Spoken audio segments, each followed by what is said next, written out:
ada kata Ashabul Kahfi, dan kita mengenal juga kata Al-Kahfi dengan nama surat ini, yaitu surat Al-Kahfi. Kemudian kata faqalu, ini mungkin yang sudah dari sejak lama bergabung, sudah tahu arti dari faqalu. Kemudian ada kata Robbana, ada kata Atina. Ini juga ada. Kata-kata ini, Robbana Atina, ada di doa yang sering kita baca. Doa sapu jagat biasanya kita menyebut ya. Robbana Atina fid dunya hasanah. Wahai Tuhanku, Atina, berikan kepada kami. Kata Rohmah atau Rahmatan juga sudah sering dan banyak di ayat Al-Quran. Di ayat Basmalah, di kata Basmalah, ucapan Basmalah kita juga ada kata Rahman dan Rahim. Sama akar katanya dengan kata Rahmah.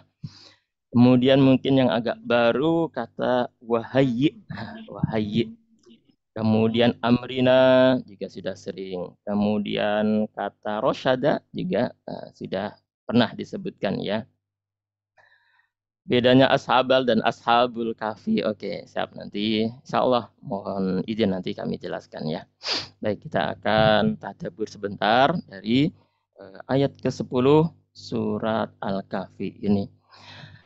Allah Subhanahu wa taala dalam Al-Qur'an memberikan 3 macam ya buat kita. Al-Qur'an sebagai hudan, sebagai petunjuk yang mengajak kita, mengarahkan kita umat manusia kepada keimanan kepada Allah Subhanahu wa taala. Kemudian Al-Qur'an juga menjadi sumber hukum kita yang harus kita amalkan, kita laksanakan hukum-hukum yang ada di dalam Al-Qur'an. Mulai dari hukum yang sifatnya personal antara kita kepada Allah Subhanahu wa taala, ada juga hukum-hukum yang sifatnya berhubungan kita dengan sesama manusia. Ada hukum berniaga, ada hukum ekonomi, ada hukum kehidupan berumah tangga. Selain hukum-hukum ibadah tentunya, ada hukum tentang jinayat atau tindak pidana juga disebutkan di dalam Al-Quran. Maka wajib kita mengamalkan apa yang ada di dalam Al-Quran. Kemudian yang ketiga adalah berkaitan dengan bagaimana Al-Quran menyempurnakan pribadi kita sebagai seorang manusia yang disebut dengan akhlak, budi pekerti, tata krama, sikap santun kita tidak hanya kepada sesama manusia tapi juga kepada Allah Subhanahu wa taala, tidak hanya kepada yang hidup tapi juga kepada benda-benda yang ada di sekitar kita. Allah berikan tuntunannya dalam Al-Qur'an.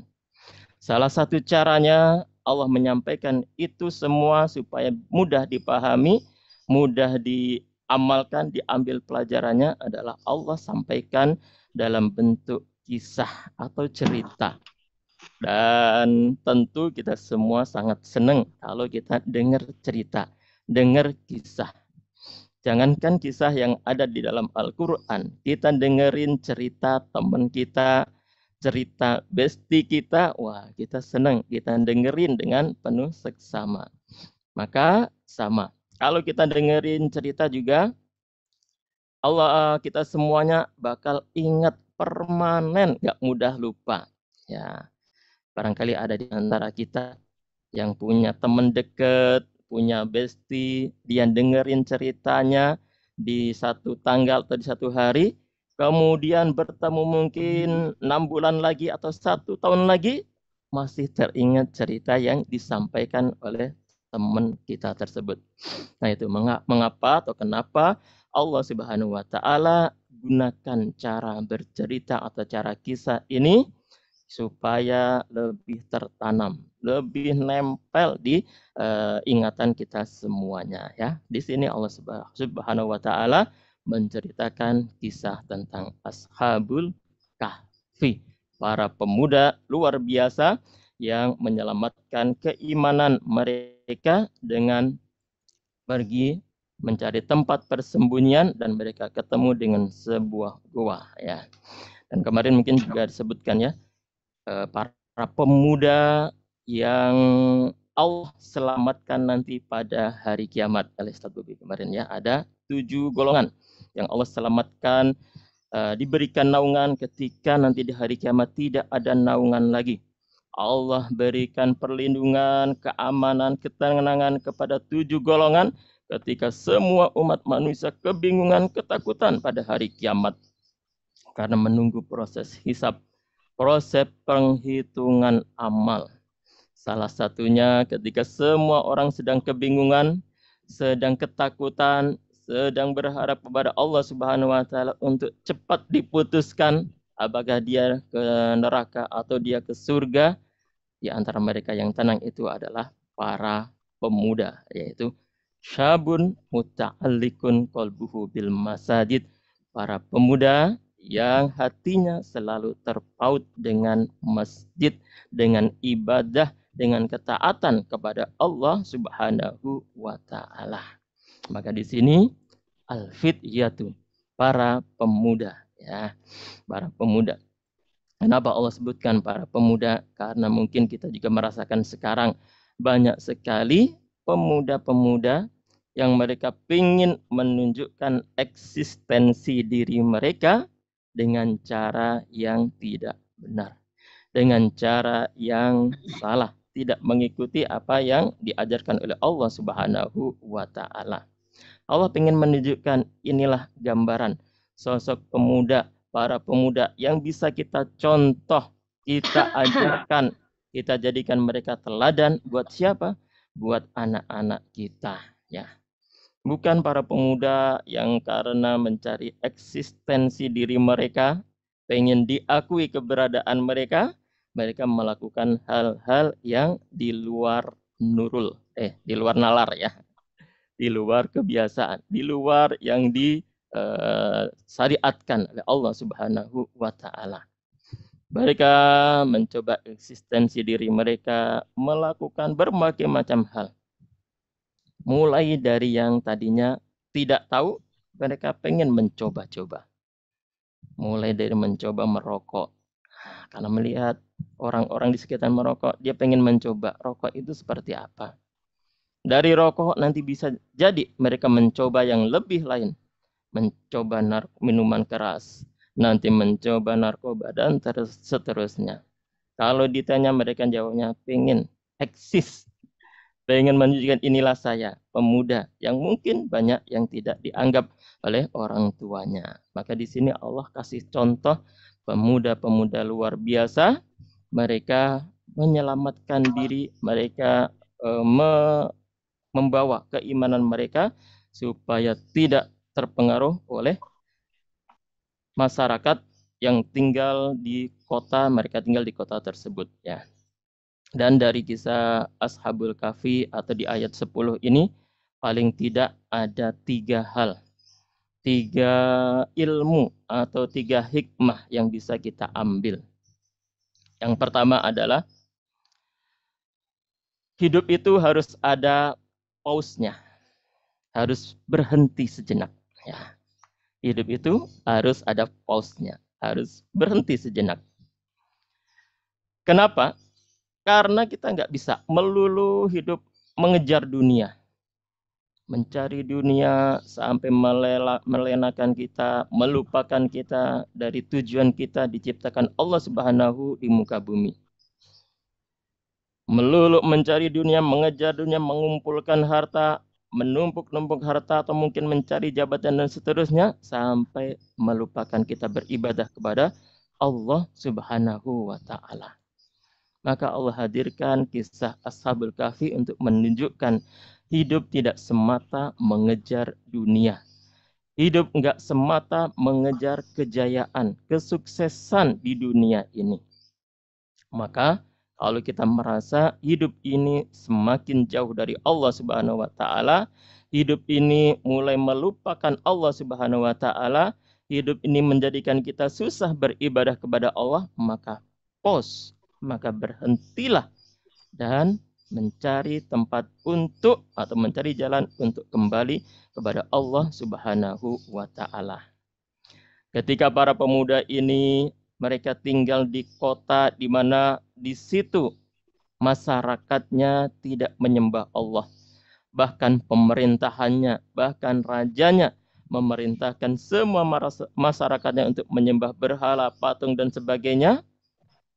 Dan kalau diteruskan mereka tinggal di situ, bakal semakin jauh dari Allah Subhanahu wa taala.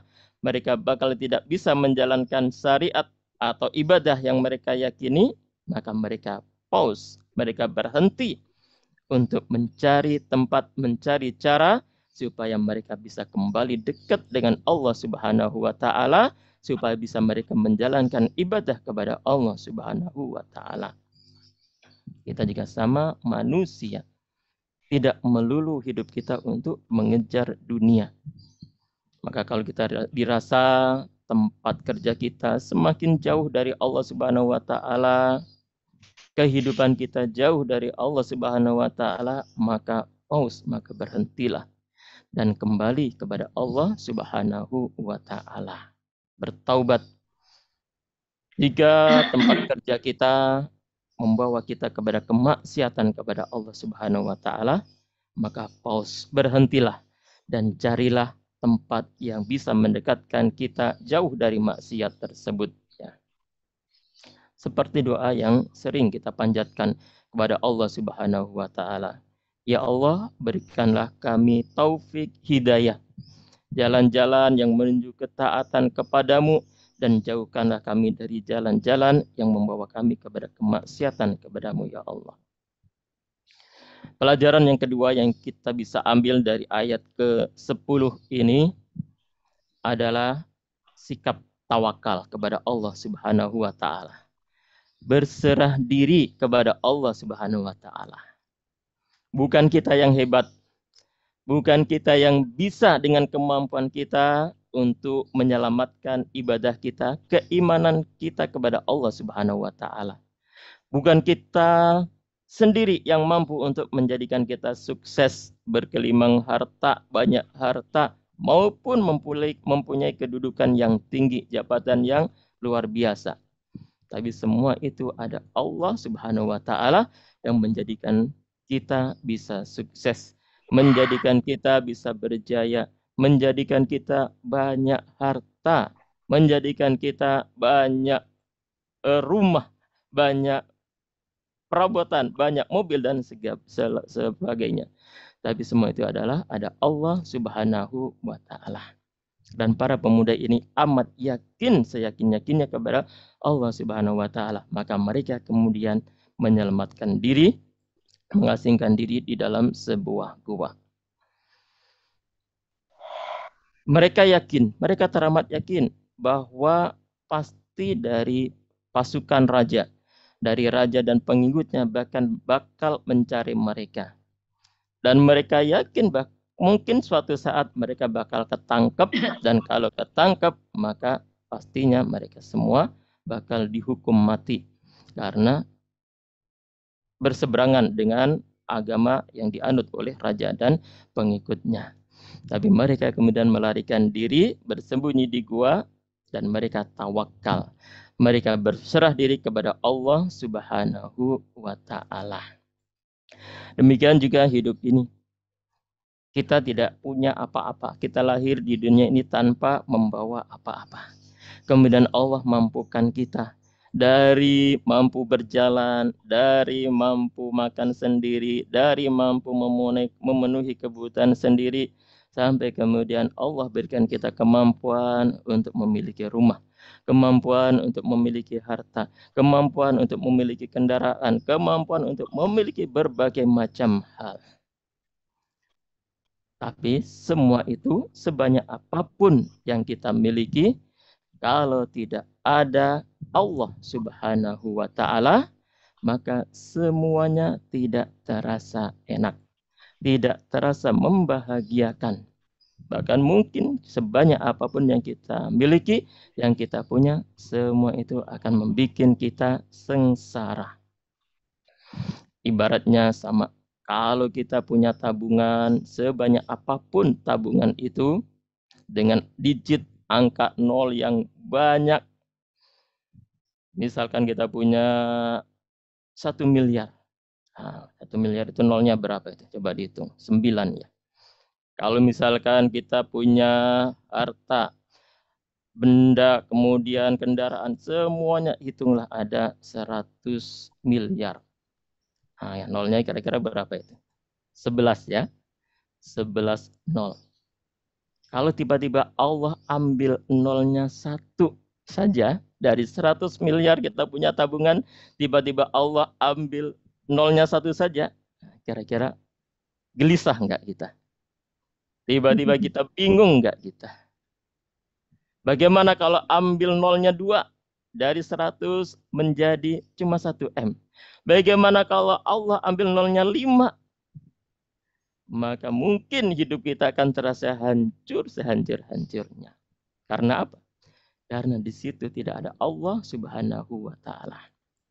Sama harta benda kita yang tadi kita samakan dengan 000 yang banyak itu, kalau tidak ada 1 atau angka 1-nya, maka itu semuanya enggak bernilai. 0 yang banyak tidak ada 1-nya, tidak ada nilainya. Tapi kalau di situ ada angka 1-nya, meskipun nolnya cuma 1, maka baru disebut angka yang memiliki nilai 10, 100, 1000, dan seterusnya. 1 itu ibarat ada Allah Subhanahu wa Ta'ala dalam harta yang kita miliki. Maka gak peduli banyak sedikit, kalau di situ ada Allah Subhanahu wa Ta'ala, maka hidup kita akan bernilai dan hidup kita akan bahagia insya Allah.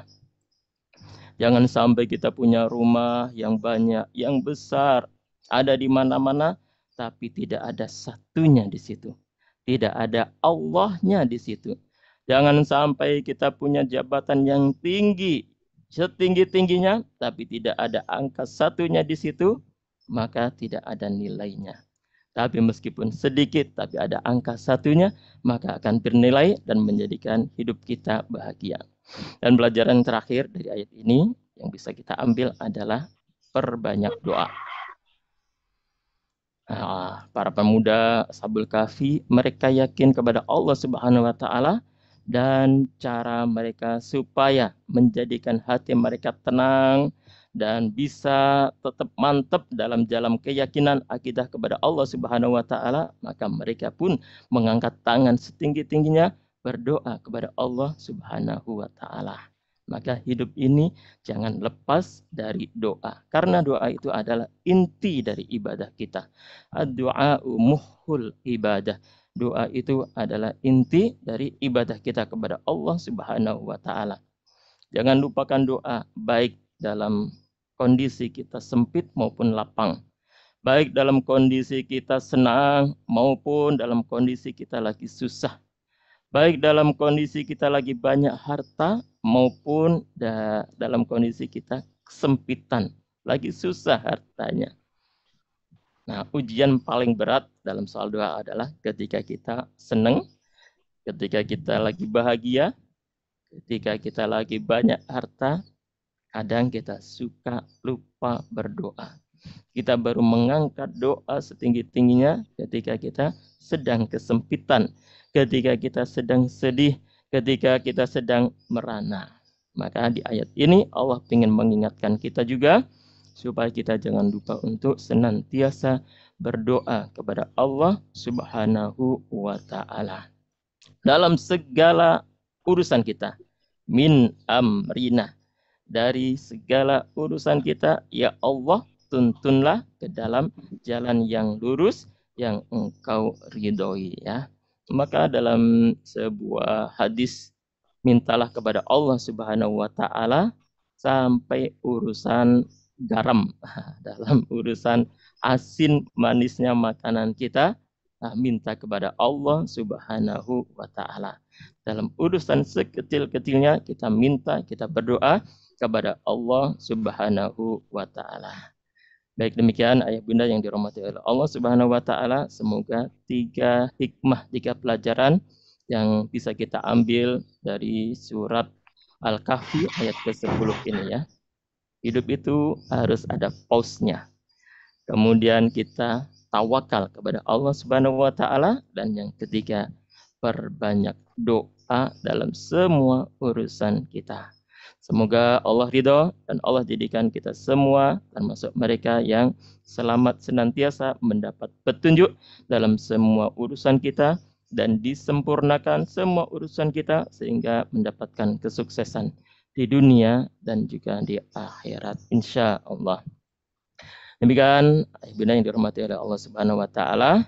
Semoga apa yang kita pelajari Allah tanamkan, Allah masukkan ke dalam hati kita dan bisa kita amalkan dalam kehidupan keseharian. Dan sebelum Ustadz akhiri tadi ada pertanyaan ya tentang ashaba dan ashabu.